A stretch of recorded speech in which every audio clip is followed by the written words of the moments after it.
They gave the kitten a small box of sand, and it quickly learned to use it to go to the bathroom. It still needed a little help sometimes to poop, so the vet gently used a wet cloth to help it. The kitten's teeth were still tiny, but they also trimmed and filed its claws. It wasn't easy to do to a kitten, but if it scratched someone or something by accident, people would complain a lot. It seemed like a good idea at the time, Maomao thought, and let out a big sigh. Just then someone came into the medical office. "How is the little kitten doing?" The person who asked was Jinchi. Gaoshan was with her as usual, carrying a bag. "I think the princess will be able to see it soon," Maomao said. "The only thing is I haven't figured out what to do if the animal scratches her or tries to escape." "You always worry about everything," he said. It was easy for him to say. He wouldn't be the one who got in trouble if something happened. Maomao looked over to see Gaoshan had gotten some dried fish from his bag and was holding it in front of the kitten.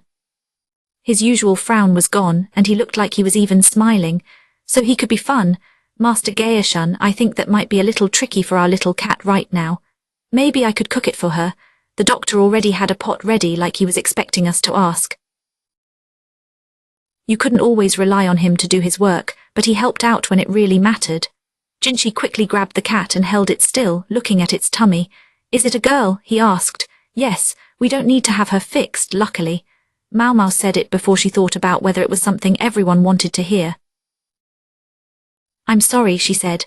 "No problem at all," Jinchi answered, though Maomao wasn't sure what he was thinking. Still feeling bad, Maomao looked for something to eat and found the last of the sausages they had made from the leftover stomach of the cow. She filled the dumplings with meat and tasty herbs and cooked them well, not wanting to waste anything. Then she paused and considered her choice. "Is everything all right?" Jinchi asked. "Yes, sir."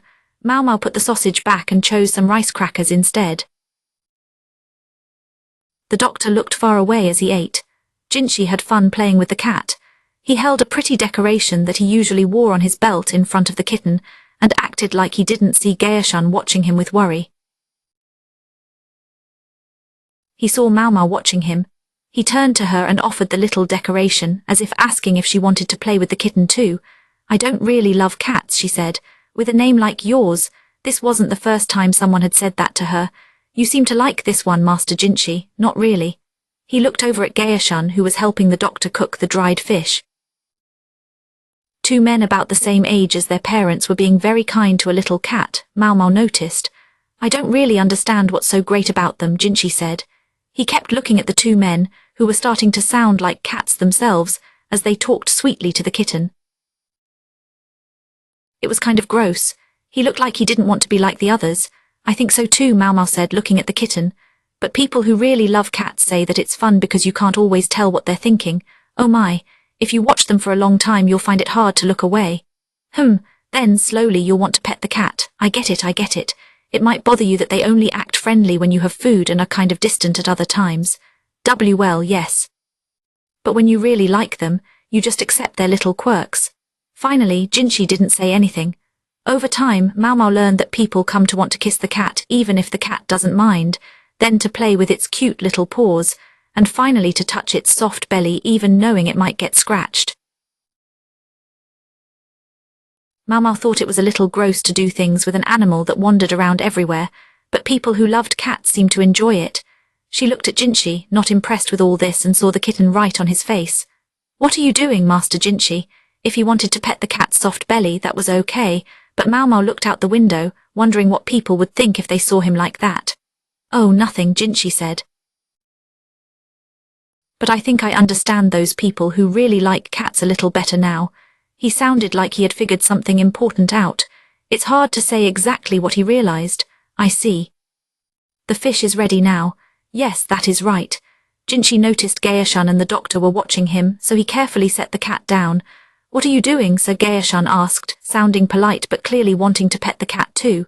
Even Jinchi wasn't sure where the little kitten had come from. Many wagons carried supplies in and out of the palace. It was easy to guess the kitten had followed one of them, attracted by the smell of food, and no one noticed until the princess found her. Soon after, the emperor gave the kitten an official job at court, with the fancy title Admonisher of Thieves. She would help keep the doctor's office free of mice. The emperor really loved his daughter. The cat was given a name that meant furry. Maomao didn't like the name for one reason: it sounded just like her own name. Chapter 3, The Caravan. The weather was changing and becoming hot and sticky. Maomao thought about how fast time went by while she collected sweet-smelling herbs to keep the bugs away. Hongniang, the main helper to consort Gyokyu, said it was time to change the clothes for the new season, and when Hongniang thought something needed doing, it usually did. The ladies helping with clothes were busy working. These clothes are so old-fashioned, Yinghua said, standing near a dresser. She, Maomao and Alan were doing this job while Gyuan watched over the young princess. Alan, can you get that item on the top shelf for me? Yinghua asked, looking up to see it better. Alan was the tallest of the group, and sometimes she felt a little awkward about it, but it was helpful for getting things from high places. After she pulled a trunk down from the top shelf, Maomao and Yinghua, who were shorter, looked inside. They organized the clothes into piles and hung them on sticks to dry in the shade. Yinghua said, I think this one isn't too bad. She was putting the clothes into two groups: ones she could still wear without feeling silly and ones she wouldn't be caught wearing at all. To Maomao, all the outfits looked really fancy, but Yinghua was used to nice things and was very picky about what she liked. This used to be really popular, but it's better not to follow every trend. When trends change, you end up with things you don't need anymore. Maomao took the clothes that weren't useful anymore and put them back in the chest, then carried it into the hallway. These clothes might have been a little old-fashioned, but they once belonged to an important woman in the palace. They were made from really good fabric and were fixed up or changed into something new. Then they were given as gifts to people, not directly to the ladies who served in the Jade Pavilion, but to their families instead. The palace workers sometimes got small gifts like hair sticks, but this clothing was too fancy to wear around the palace all the time. The workers who made clothes would change the outfits and then send them to Gyokyu's hometown. Alan pulled down another box and said, I heard we will be getting new helpers soon, as if she had just thought of it. Since Lady Gyokyu is going to have a baby, we need more people to help, but it would be noticed if we were the only ones getting new helpers. So now all the noble ladies will get a chance to add more people to their groups. Yinghua was a little surprised. Really, right now? I'm glad to hear it, but Alan explained they had a good reason to decide this.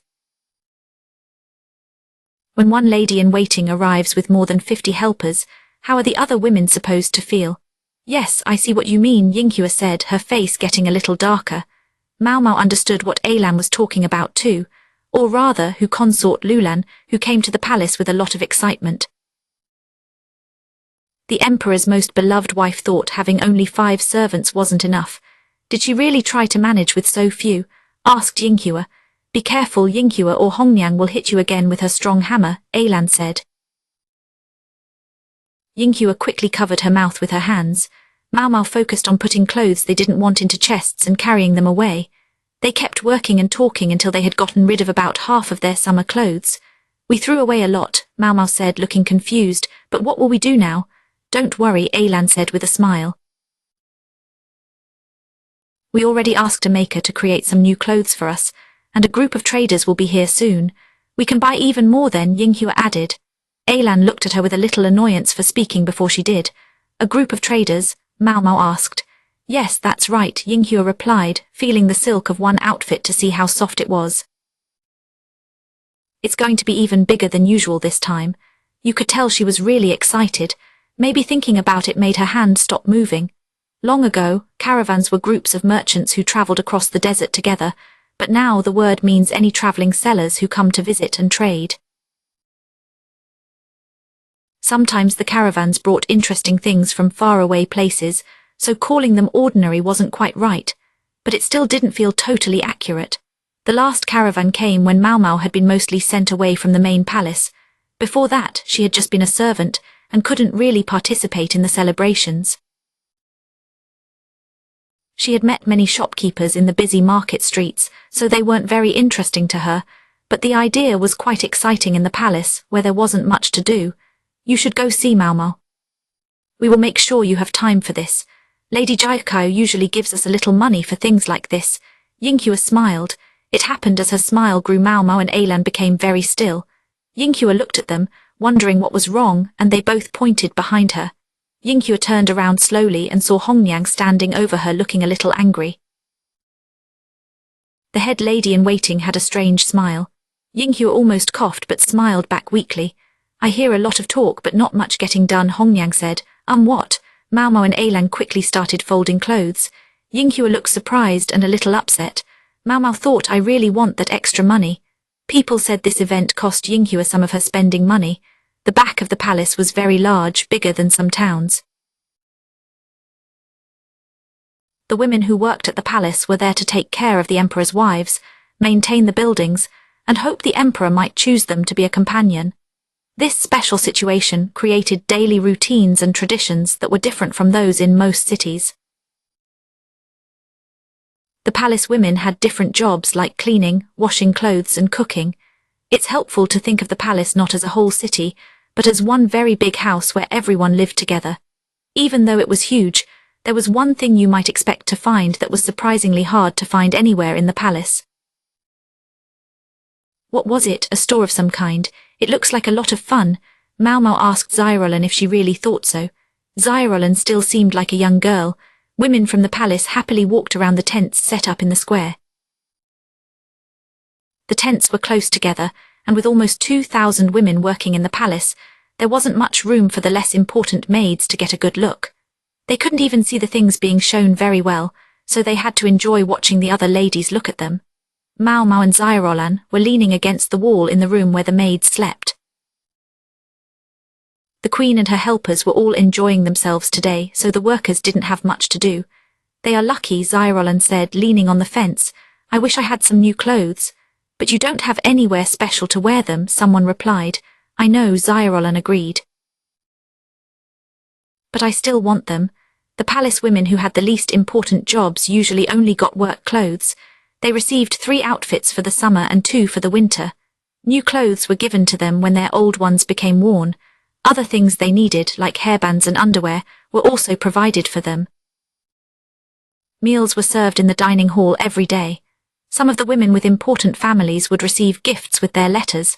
Also, ladies who served the emperor's favorite wives might get clothes or jewelry from them, and sometimes even treats to eat. Alan was lucky because Jiukao gave her paper to copy the book. It wasn't easy to get things like paper since there weren't many shops nearby. Xiaolan didn't have anyone important helping her, so it wasn't often she got new things. When she did, those chances didn't last very long. She would have to wait for the other women to shop first before she could look through what was left and find something she could afford with her small amount of money. It was unusual to see all the shops lined up in this part of the palace. You could really feel the excitement in the air. Maomao thought it was funny that she was the one who had to help everyone with their health problems. You might think that sickness would spread quickly in a place this big, but it didn't usually happen that way. Keeping the back part of the palace clean was very important.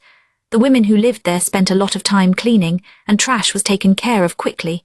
When there was enough trash, it was flushed into pipes that led to the sewers. From the sewers it flowed out to a big river, not the water surrounding the palace. The moat stayed clean and didn't smell bad.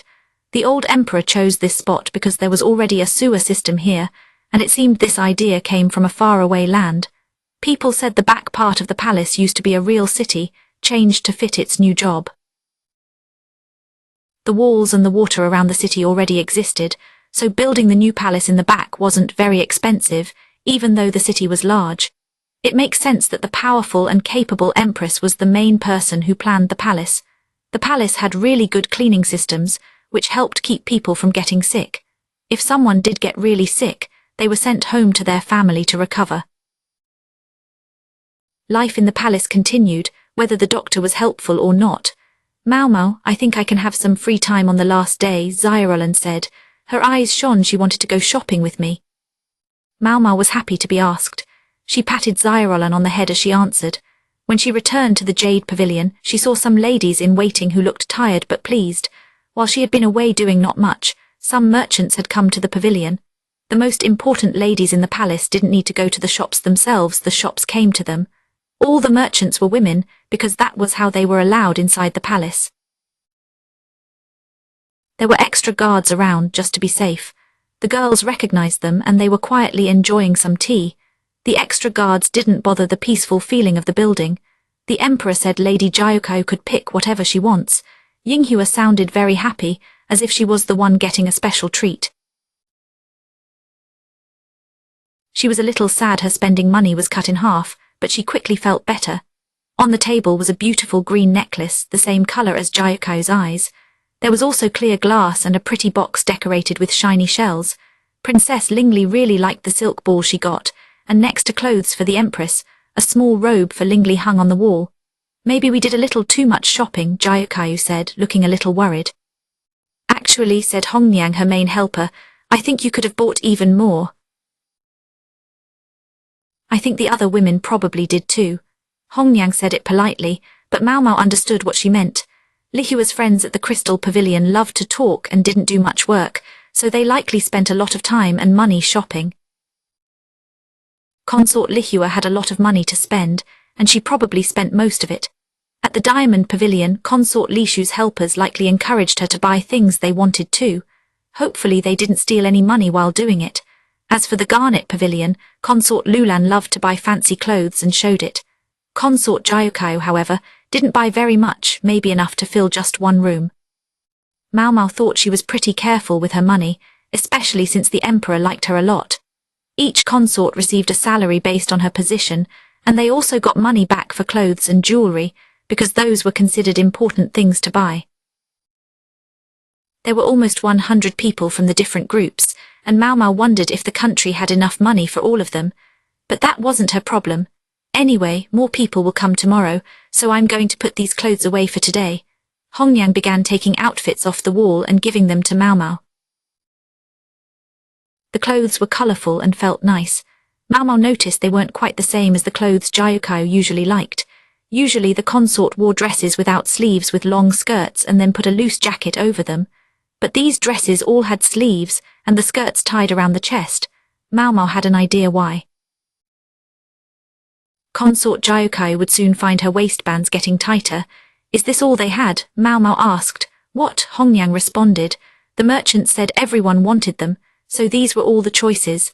The ladies looked at each other, wondering what to think. The women shopping for Consort Gyokao were thinking only about her, but there didn't seem to be many choices. If the merchants had noticed this and made a plan, maybe Maomao was thinking too much. She hoped so.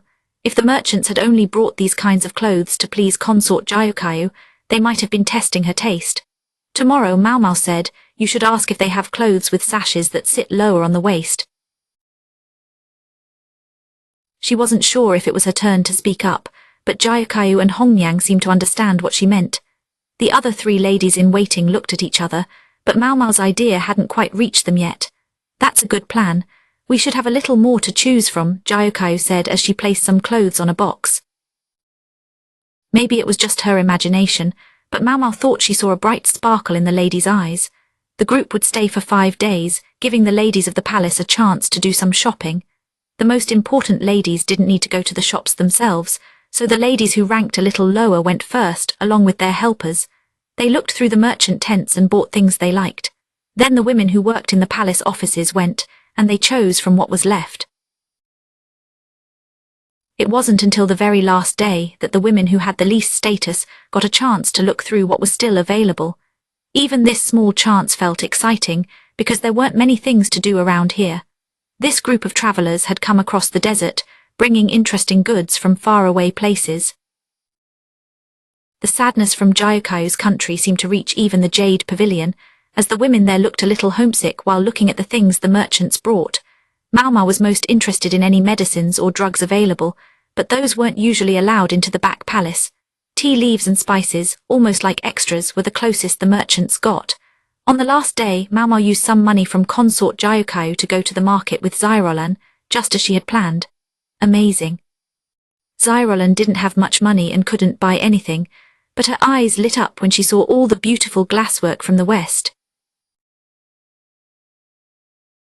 Maomao thought Zyrolan was really sweet and genuine. This one, please. Maomao chose a pretty hairband and carefully put it in Zyrolan's hair. The lovely pink color looked great with how lively Zyrolan was. It didn't take Zyrolan long to realize what had happened, and then she hugged Maomao very tightly. Maomao thought about what it would be like to have a younger sister. Aren't you going to buy any clothes, Maomao? Zyrolan asked. I don't need any, Maomao said. She didn't want to show off by buying lots of things in front of Zyrolan, but mostly she just wasn't very interested in clothes at all. She liked the tea and spices much more. Zyrolan was really excited about her new hairband and happily went with Maomao to the shops she loved best. She smiled a lot during the whole trip. It seemed Maomao really enjoyed looking at all the goods at the simple market stalls. She decided she wanted to buy some tea and spices. The women from the Jade Pavilion had been taking turns visiting the market during the last 3 days the travelling merchants were there. Maomao had said she was happy to go on the very last day.